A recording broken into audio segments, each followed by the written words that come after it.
A lot of people will say that women are crazy, for example, but do you think that's just a problem where we put too much stigma on the word crazy, and if we made crazy a positive thing, it wouldn't be so bad? I think everyone's a little crazy. If when you're in a relationship, what are some of the techniques that you'll use to like nag the guy so we can look out for those as men? I don't know, just lower his self-esteem, I guess, calling him names or something. When me and Brad first met, I didn't think we'd get along, but turns out we kind of agree on everything. Your racial identity is the most important thing. Everything should be looked at through the lens of race. Jinx, you owe me a Coke.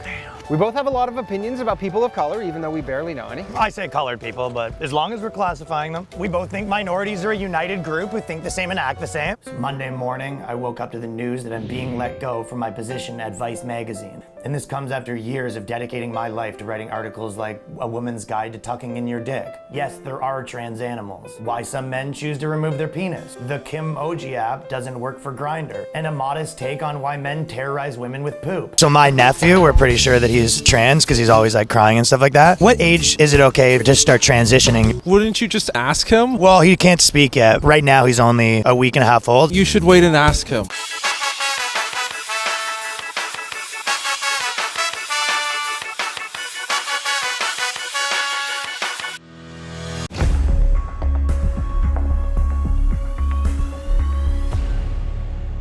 Warning, censorship.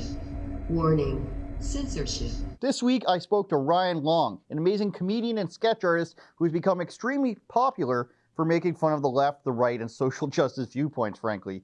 We talked about his comedy, the state of corporate media, and legacy comedy like SNL, and how he transitioned over his career from being in a ska punk band. Yes, Atlas VPN is a tool that encrypts your data and virtual location. You connect to the VPN server, then your device is given a new IP and DNS address. You know, those things that you always need to know. The traffic is then encrypted and routed towards the VPN server. When that data and traffic arrives, the VPN server decrypts that info and allows the traffic to access to the desired destination. So whichever country you select, you can get the websites from that location. Denmark, Sweden, Canada, America. If you want American Netflix, BBC iPlayer in the UK to watch Top Gear, HBO Max in the US to watch all those great shows, click the link in the description and you can get 86% off now and 3 months for free. Also, we want to thank our sponsors at Elevate.Farm. Elevate.Farms is a technology and IP-based indoor farm that produces traditional farm-grown equivalent products at wholesale market price with a global footprint. So please go to Elevate.Farm for more info or follow the links in the description for both of our sponsors. Enjoy my talk with Ryan Long, and if you want an extra segment, more Ryan Long, with no ads like this one, go to rebelnewsplus.com and sign up today for just $8 per month. You can get extra content that no one else sees at a low price through rebelnewsplus.com. Enjoy the interview. We'll see you guys next week. Ryan Long is a stand-up and sketch comedy performer. He's probably your political commentator's favorite comedian. He's performing in Toronto on December 16th and 17th. Go to ryanlongcomedy.com for more information. Ryan, thanks for joining us. How are you doing today? Yo, just about to leave for Phoenix, so we're doing one last day in New York. How's it going? And you guys are in North York, Toronto? Yes. I'm pumped to come back. I haven't been back in forever, so. Well, I hope we can stop by the show when you come in and see how you're doing there. Last time I talked to you, I think a few weeks ago, you were in Texas for a couple of festivals. How did that go? How free was it? Give me the down low. Yeah, I know I haven't been to Canada in a while, but New York's pretty much back to normal right now. But I was in Texas, then I went to LA. It is funny, like, going. I'll tell you one thing that makes me laugh about going to like Texas and those places. I think people in like New York and LA forget how much people in other places hate New York and LA. And I guess Toronto. Canada doesn't have that much of that. Where there's, I guess everyone sort of hates Toronto, but. You go to those places and you're like, you go, oh, we're in like New York. They go, oh, the communist hellhole. Like they hate New York over there. Well, people still think that Canada's got this thing about it where we've got everything figured out. I'm reading a bunch of stuff about Canada throwing out, like recently, one of our members of provincial parliament got thrown out for not staying at home for 90 days after testing positive for COVID, even though she presented a negative test. And you just read all the comments like, good, they're doing good stuff up there. Canada's doing it right. And it's people just still have this aura about Canada where it's, you know, really sensible and everything's meticulous and done the right way. So maybe that's a little bit different than how people see New York. Yeah, I mean, as far as like the COVID stuff goes, I've been getting yelled at by both sides because of my opinions on this one. But like, there's a part of me, even when they were doing the lockdowns, they'll go, "Oh, you're allowed to have like a gathering of 4 now," and I'm like, I mean, you can make it a gathering of 1 because I'm not obeying any of this stuff. So, I guess the people have to get the vaccine for their job. That's real. But as far as most of the stuff goes, even like peak COVID in New York, they go, people aren't allowed to leave your house, and you're like, yeah, there's like 9 raves happening on this street alone. So, no one was obeying any of this stuff. I mean, I went back to Canada last winter and everyone was, doing stuff. So, I mean, some people are safe and some people aren't. But as far as a lot of this stuff probably is more of like an internet argument than it is like in real life. Well, in Alberta, you're not supposed to, if you're unvaccinated, you're not supposed to meet together at all, only in your own household. You're not allowed to meet privately with another unvaccinated person. But I'm guessing that a lot of people don't actually follow that. And I wanted to ask you about... Yeah, you can't. That's Australia is the same thing. Yeah. Because I see on the news, it'll be always like, this guy tried to go get a bucket of KFC and the cops are... they put him in a headlock. He's in the hospital because he wanted to get food, right? But then I talk to my friends and who actually live there, and they're like, "That's one place, and like 90% of it's not." I don't know, but I don't know what to believe. You kind of half of unless you're there, who knows? Because I mean, I'll tell you what. Even being here, there's so many things where about Canada that people will be like, "Oh, Canada, if you want to get like, if you break your arm, you have to wait like, 3.5 years to get your cast on." And you go, I wasn't like that when I was there. And they go, "No, it's true." I wanted to ask you about how in your videos, in your sketches, I'm guessing people sort of think they know what your views are just based on your videos. So either you're coming across how you really are in your videos, or you're just way more clever than the rest of us and just exactly sort of know what people want to hear. Do people tend to assume your views before they speak to you, and when they meet you, is it different, or how does it go? Well, it depends on what video too, right? Because there's, I do so much videos. Yeah, you will get both different people of all different things. If you make fun of their thing, they go, "Oh, this guy's." But I feel like that's dying down a little bit. There was a moment where there was a real, you got to pick a side and you got to stand up and be on part of one of these teams, right? So I think that when the mainstream was very, very, very much like on one of those teams, just saying like, "Hey, I'm not like participating. Both these teams are lame." Just saying that was, an endorsement tacitly of the wrong team as far as like some people were concerned. So, and then some people start to like you. And then once they like you, they're like, "Yeah, but I want you to think all the things that I think." So, I mean, at the end of the day, it's always going to keep changing who's telling you what you can think and what you can say. So, I mean, the trick is to try to be funny, I think, if you're a comedian. Yeah, and a lot of people are sort of thinking that now, I feel like, that both sides are sort of failing no matter how much you give them power, no matter how much support you give them. And I think a lot of people are sort of waking up to this theory that if we just vote in the right people, Yeah, that's always, like, comedy is just like this tiny little part of what's actually going on in the world. So it's like, I don't want to pretend that I'm doing something more important than it is. But it is really, it's like, yeah, it's something that I feel like we were kind of saying, or me and my little crew of friends, we were saying like, 4 or 5 years ago, and then, kind of got popular doing it in America a year and a half, 2 years ago or whatever. You're watching like everyone else say that, and you're like, yeah, I mean, this is the stuff that, everyone was yelling at us for saying. And now everyone's kind of like, yeah, both sides are bad. And you're like, yeah, no shit. Like, you guys were all, I would say it's like a lot of people arguing over who gets to be like the teacher of a class, and you're kind of like, dude, who cares? You know what I mean? So I think that a lot of people got really wrapped up in it. And then now that, the Trump era is over, people are like coming out of the fog and going back to their like normal person, trying to be the normal person that they used to be. And everyone's like, yeah, we got a little carried away there.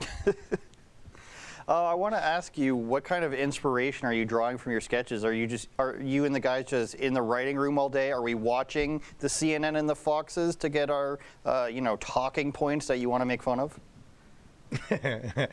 I think so I just write the sketches and I do one a week, and then I do like a street interview most weeks, and then I do a podcast every week, and then I do stand up like at least 4 or 5 nights a week. So I don't know. I honestly just sit down and write like a lot.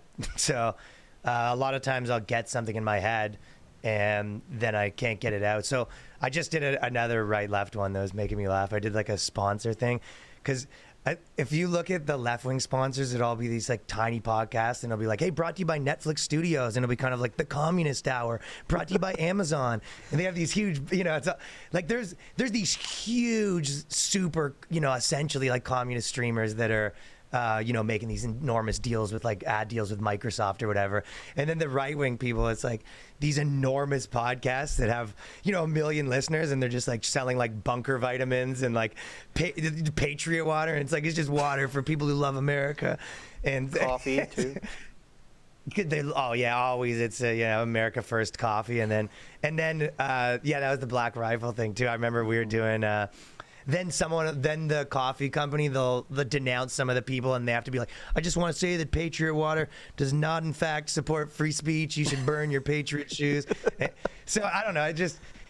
That to me, like the difference between the right-wing, left-wing sponsors was one thing that I just had in my head forever. And then you kind of bump it around, and then you start to write it. I don't know if I have it yet. So I have like 100 ideas for sketches, and then a bunch of ideas for street interviews of things I want to do, and then a bunch of ideas for stand-up, and I just try to actually do the work and get up and fucking write for way too long. Is the videos being relatively short on purpose, or do you just think that anything longer is just going to not be as funny inherently? I don't know. There's definitely different schools of thought on that. Like, when I first started doing well on the internet, there was 1 million people that had a lot of advice for me of like, no, this is the length that they have to be. Yeah. This is the dimensions. You have to put this on. You have to do that. And I think that I've also been making videos since I was like 15 years old. And the platforms are always changing what they like. Like, and people's attention spans are always changing, and what gets pushed by YouTube is always changing. I'm sure you guys like experience that. So I think that for me, I just try to, even with the comedy and the formatting, I try to make what I would want to watch.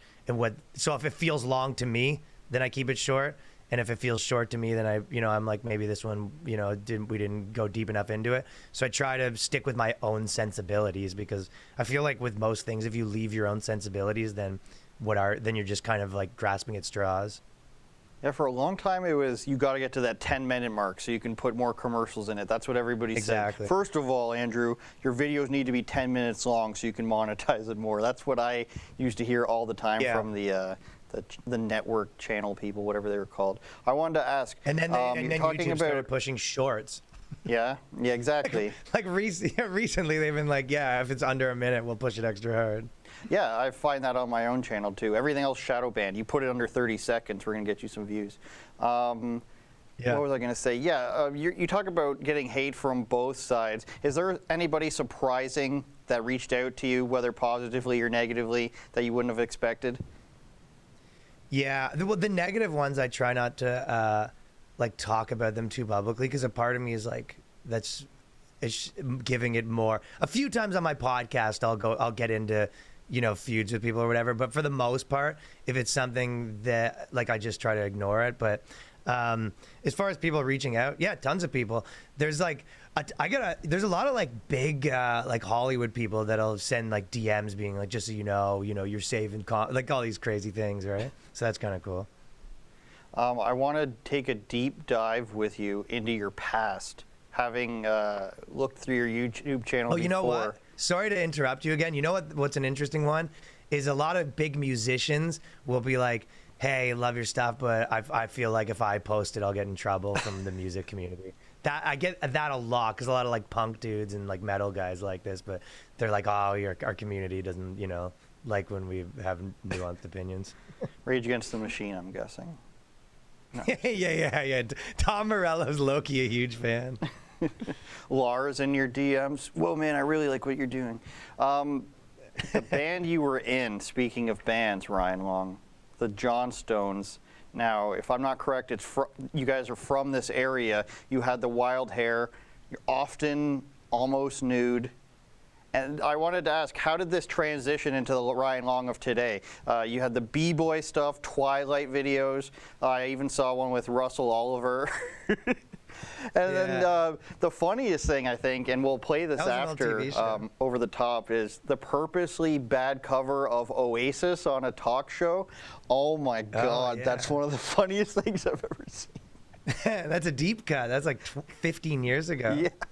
And rocky roads that lead to where I'm winding, and all the lights that lead you there will blind you.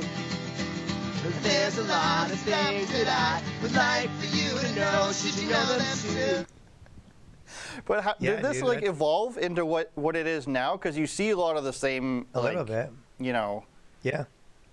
I was like, so yeah, when I was like, 19, 20, we were in this like kind of popular Canadian band, and we were doing a ton of making these like Jackass kind of style videos and releasing all these DVDs, and the band had a podcast, and we used to do all this kind of wild stuff and release it and make these music videos, and then we just used to do straight up comedy videos, and then that kind of eventually led to this like cable access TV show that I was doing on Rogers called Crown the Town, and then I had a TV show called at Bite TV, which is like this small Canadian like comedy network called Ryan Long is Challenged, and I was doing all that stuff, and then around that time I started doing stand up, and then gradually kind of I was mostly just doing this stuff, and then like the band just kind of, that was the end of that. Yeah, a lot of that stuff makes me think of like CKY back in the day. That's what the vibes that I was getting.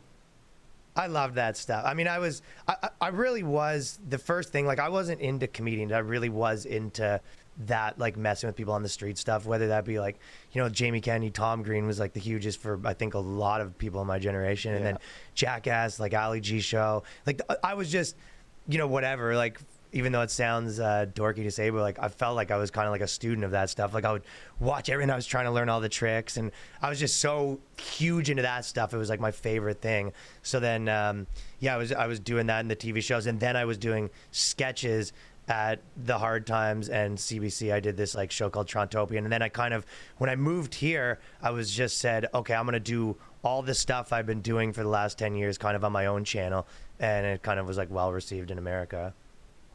A little bit more than well, Ryan. Don't sell yourself short. Why do you think there are so few people willing to do this type of comedy these days? Do you think it's an actual fear of being canceled?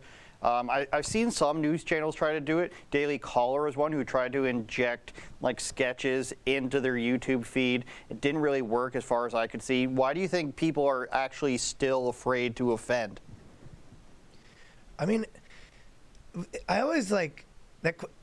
The obvious answer for like why people don't want to do it is that the social ramifications are really high.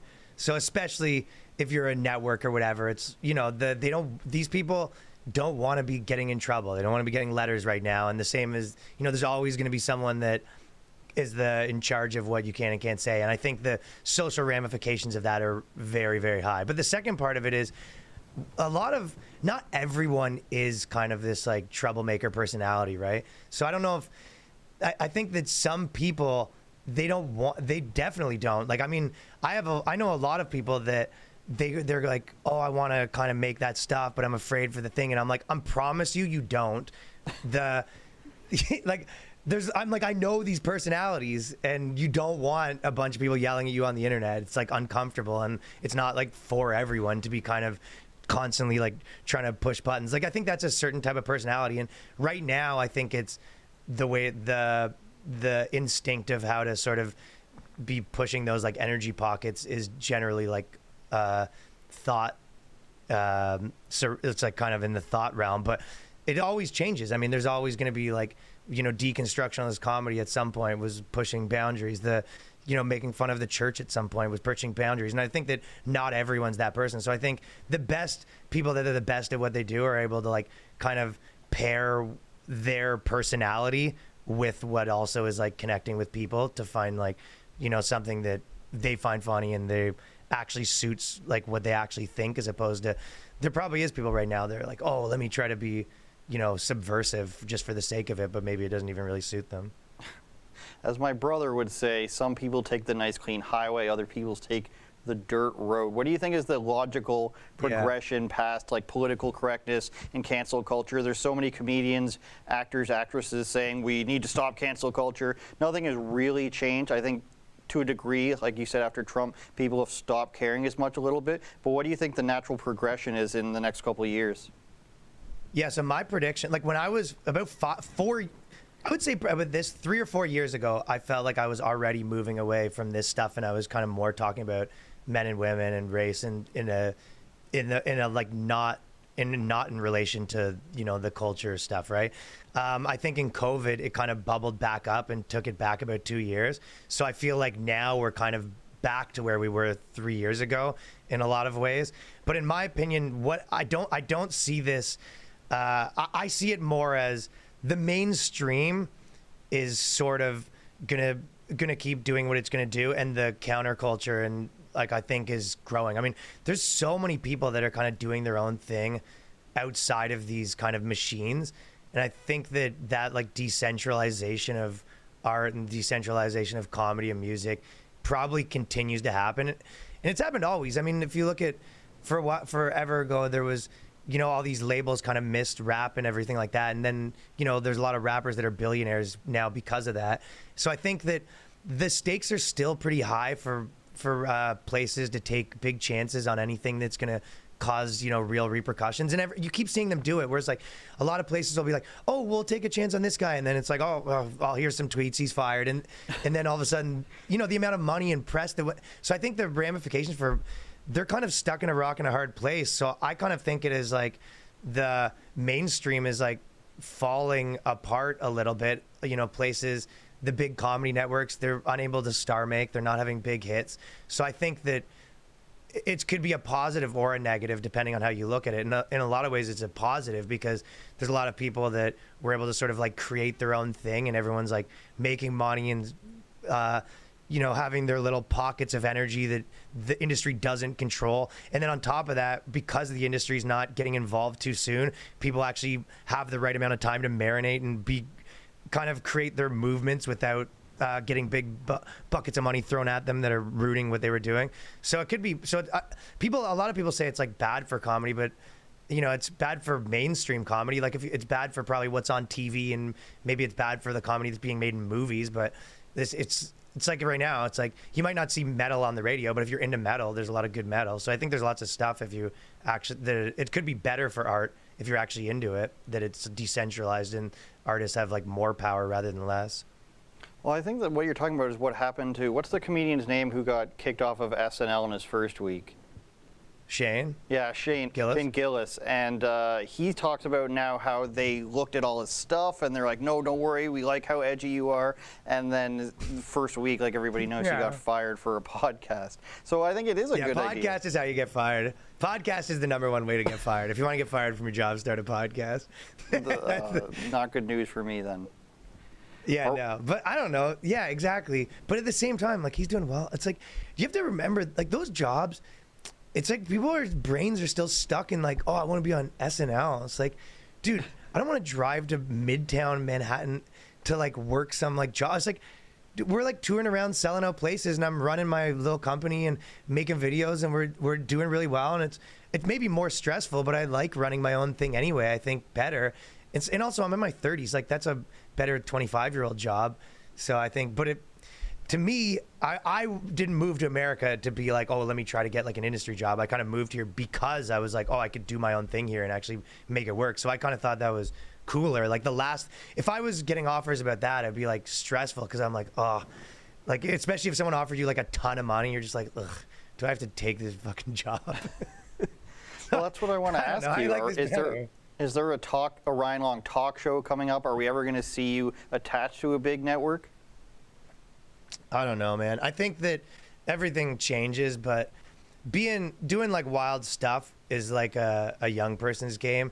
Even we were talking about CKY and you know, Tom Green, all that stuff. I used to do a lot of that stuff when the stuff you were talking about when I was in my 20s. Like I can't do that wild stuff anymore. I think now my troublemaking comes probably more verbally, you know, but I think that, yeah, who knows what the industry looks like, you know, think about how much things have changed. the fact that like Netflix is the primary place people watch television or whatever, right? That didn't exist 10 years ago. So to predict, the idea of what for the decentralization that's already like rapidly happening, and the industry's losing its power at the time that decentralization everywhere is happening so rapidly, the internet's growing. So I think that to look at it and be like, what's it going to look like in 20 years? I mean, even 5 years ago, if you looked at it and you go, hey, do you know that like internet dudes like Logan Paul are making as much money as like George Clooney? You go, what? Like, you go, yeah, some dude's YouTube channel, he's as rich as Meg Ryan. And you go, what's going on right now? Mr. Beast, some dude, making weird videos on the internet. He's making as much as movie stars. So, and potentially as relevant or more relevant if you're, a 16-year-old. So it's hard to look at any of this and understand where it's going to be in 10 years. Maybe doing like VR comedy. In the metaverse. Like, instead of yeah, dude, I'm just in the metaverse. You're still you're bombing in the metaverse with a helmet on and some crappy open mic in the metaverse because, you got kicked off of every platform. I want the metaverse to be more like Demolition Man. Yeah. What's the ideal metaverse for you? What's the ideal metaverse for me? Something with Sylvester Stallone and Wesley Snipes where Taco Bell is the only... I think that's Demolition Man's plot. That's the only option, yeah. Yeah. I'm okay with Taco Bell being dude. the only option, personally. Well, that means KFC will be there too because they're always attached. So right. That's a two for one these days. Yeah, I'm going to get way off topic here.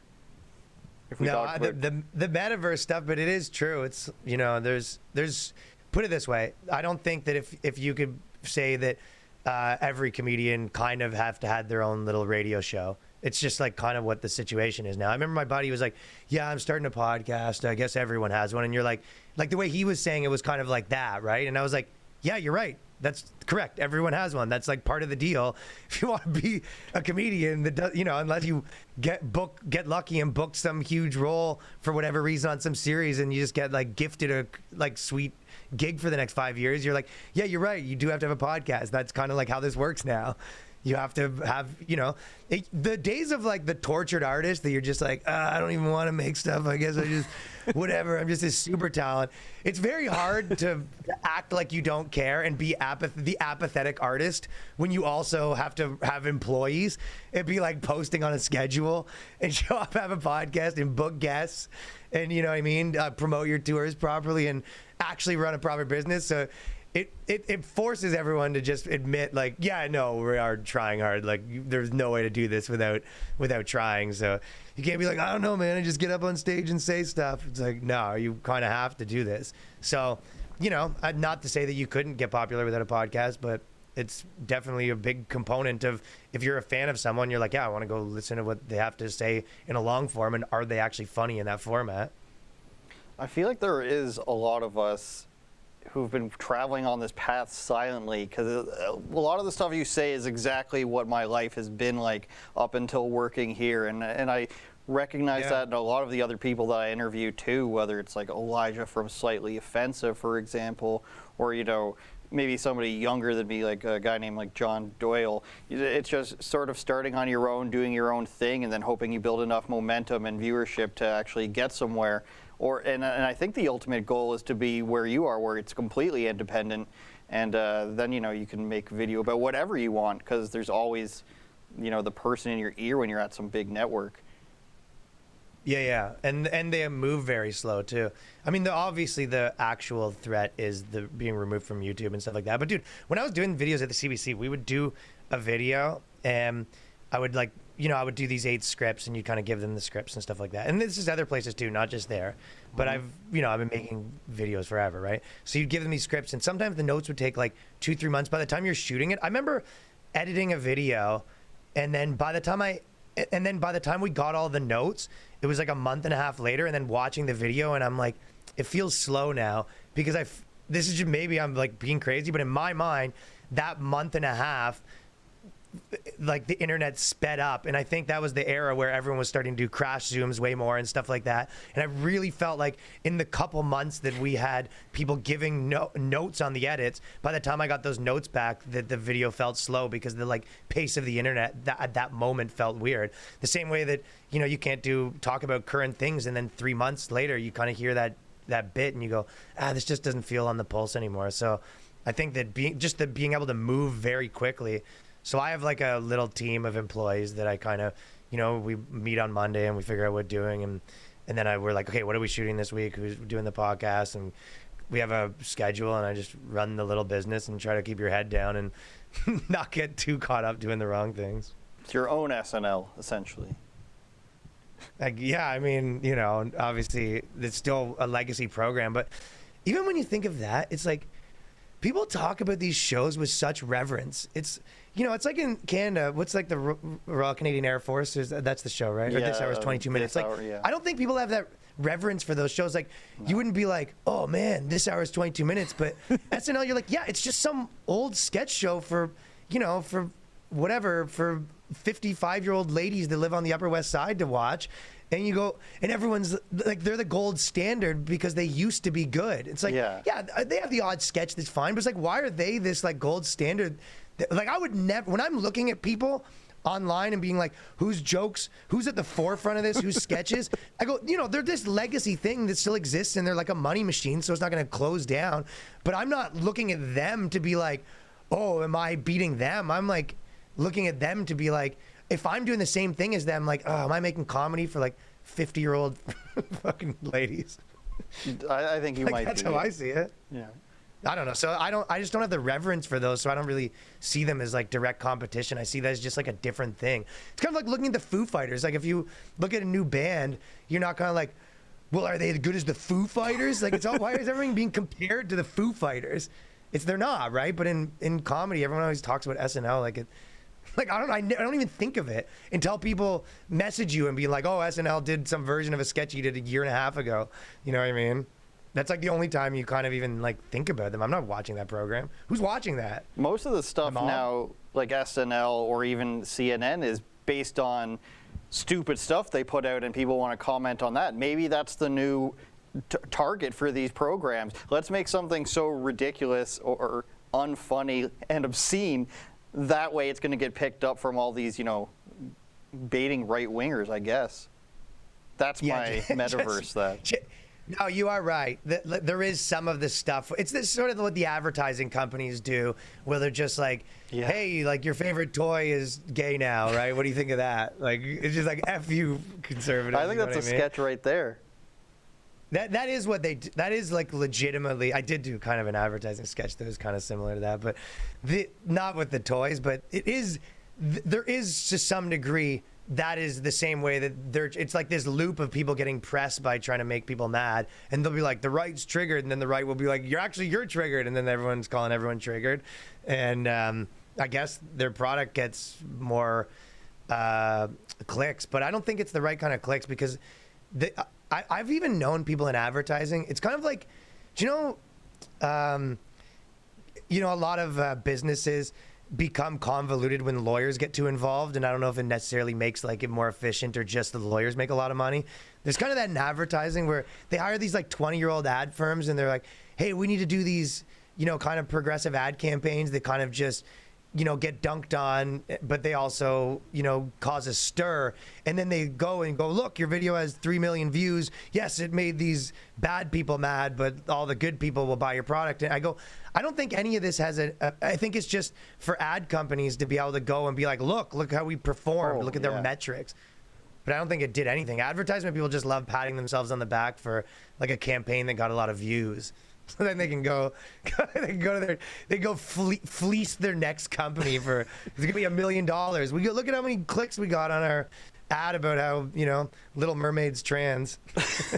Well, when I was doing a lot of like commercial writing and writing for ads before I got political, A lot of it, you're exactly right. It's just like, I feel like it's a circular motion of money. Like, we have this much money for an ad campaign. Let's put it towards this magazine who's going to pay this much. Then look how much reach they have, you guys. So they're going to sell that ad to the next. It's just this revolving door of like $30,000 campaigns. And it was really, really strange. It's like nobody's reading this, but somehow they're paying $30,000. I don't know what's going on here. No, it really is it's one of the biggest scams going on, especially, we used to do some of this stuff back in the day, but it was like, dude, there's some places where they straight up, their whole business model is they make videos and then pay for the boost the video so it gets clicks, but they've figured out how to, if they, every 1,000 views, they get, $100 from the ad company, and it only costs them $80, that they just pump that forever. And their whole model is essentially forcing people to watch this thing and then, taking the spread from the ad companies. And it's it's just a corny business model all around. And it's like kind of I don't know, it's an industry that is really based on patting itself on the back. And then in the post 2015 era, when, the trick was just, say something that will, piss people off. I think that just became the like golden ticket for these places to like print capital.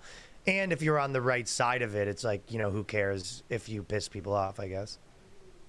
I want to do one more quick segment behind the paywall, so we'll say goodbye to the free audience on YouTube and Rumble and everywhere else. If you guys want to get the last segment, we're going to talk about lockdowns. rebelnewsplus.com. Subscribe right now, or else Ryan will find you. Thanks for watching another episode of Andrew Says. If you want exclusive content, go to rebelnewsplus.com, where we talk about topics we're not allowed to show you on social media.